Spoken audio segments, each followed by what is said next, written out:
Merci.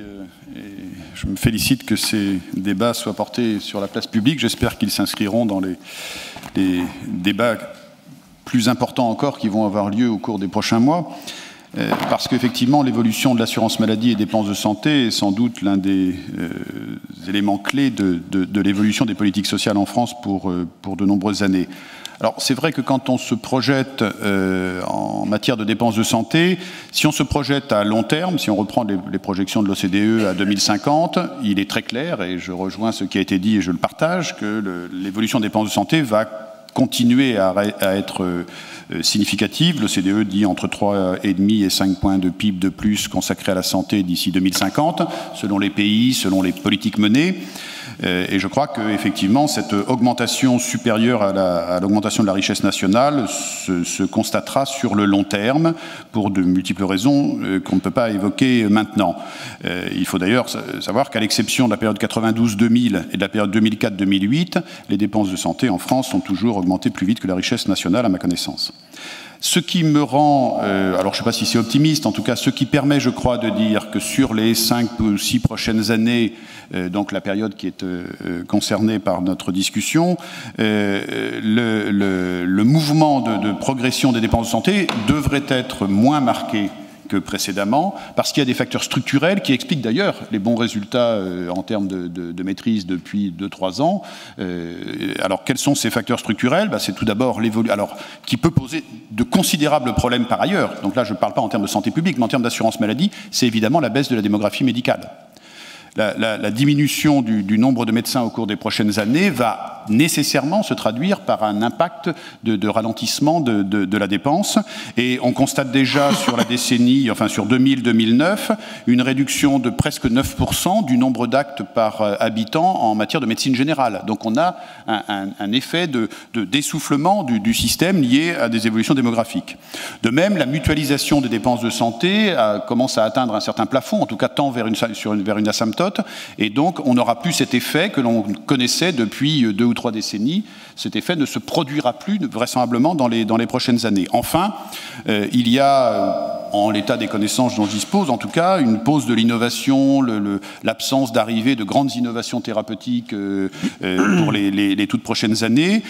Dans le même temps, l'arrivée des génériques ou la tombée dans le domaine public d'un certain nombre de brevets. Et donc, il y aura le cumul de ces 3 facteurs a pour conséquence que, très vraisemblablement, avec une politique de maîtrise déterminée, des taux d'évolution de 2 à 3%, comme ceux que l'on connaît depuis 2-3 ans, sont envisageables sur les prochaines années. En tout cas, c'est une hypothèse qui, je crois, économiquement est solide, et ce qui, encore une fois, ne retire rien à la tendance à la croissance à long terme de ces dépenses. Alors évidemment, ça ne résout pas le problème de l'équilibre de l'assurance maladie, puisque l'équilibre, c'est les dépenses et les recettes, et que sur les recettes, la situation est beaucoup moins favorable à l'équilibre, puisque évidemment, si la croissance est de 1%, la masse salariale augmente de l'ordre de 3%, si elle est de 0%, de l'ordre de 2%, et là on voit bien qu'on ne maintient plus l'équilibre entre les recettes et les dépenses, et que donc il faudra peut-être, si les conditions économiques générales ne sont pas suffisantes, si on n'atteint pas 1,5, 2,5 points de croissance, avoir recours à d'autres modes d'intervention.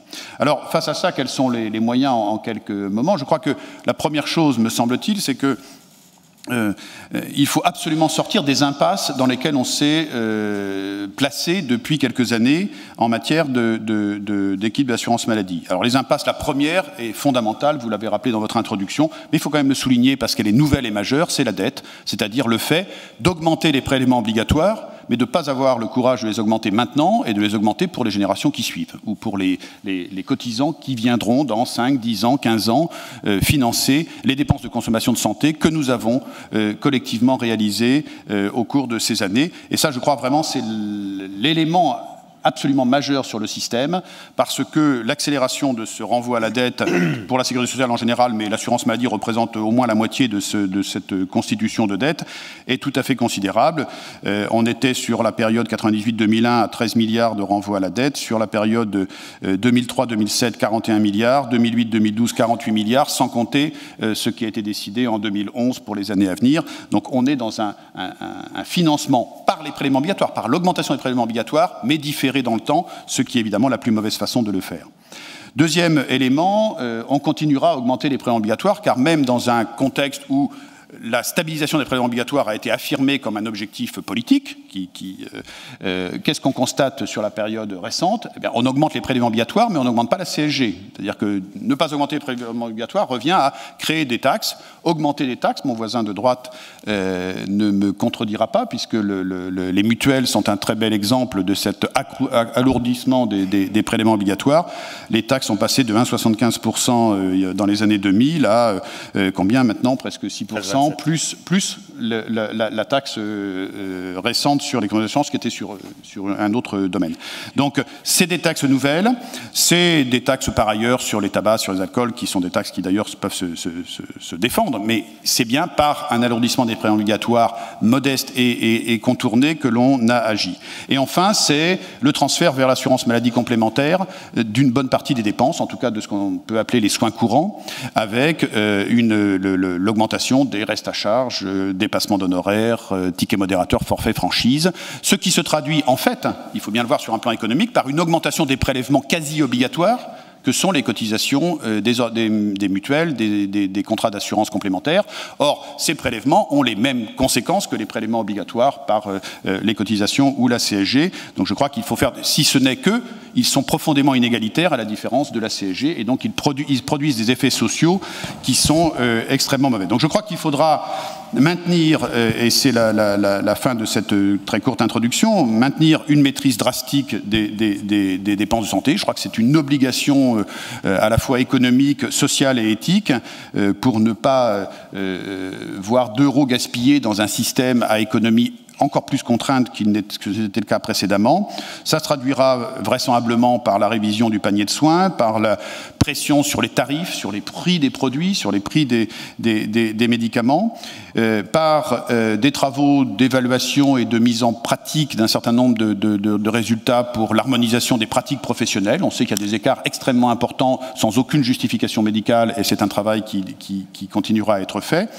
Et c'est en fait, puisque désormais j'ai un voisin de gauche, c'est la poursuite de l'effort tout à fait considérable engagé par l'assurance maladie depuis quelques années à travers son action en gestion sur les indemnités journalières, sur les CAPI, sur l'action des dames, qui va continuer à avoir une très vive actualité au cours des années suivantes. Si ça ne suffit pas, et ça dépend fondamentalement de l'évolution macroéconomique, très clairement, il faudra aller chercher des ressources supplémentaires. Ces ressources supplémentaires, je l'ai dit, je ne crois pas qu'il faille aller les chercher par des prélèvements indirects ou des prélèvements très inégalitaires comme ceux sur les mutuelles. Il faudra accepter, premièrement, de réduire les niches sociales, il en reste, et dans le pire des cas, si tout ceci ne suffisait pas, si cette maîtrise drastique ne suffit, et la réduction des niches sociales ne suffisait pas, il faudra accepter d'augmenter les prélèvements obligatoires, mais de le faire par l'intermédiaire d'un impôt juste, que ce soit la CSG ou l'impôt sur le revenu.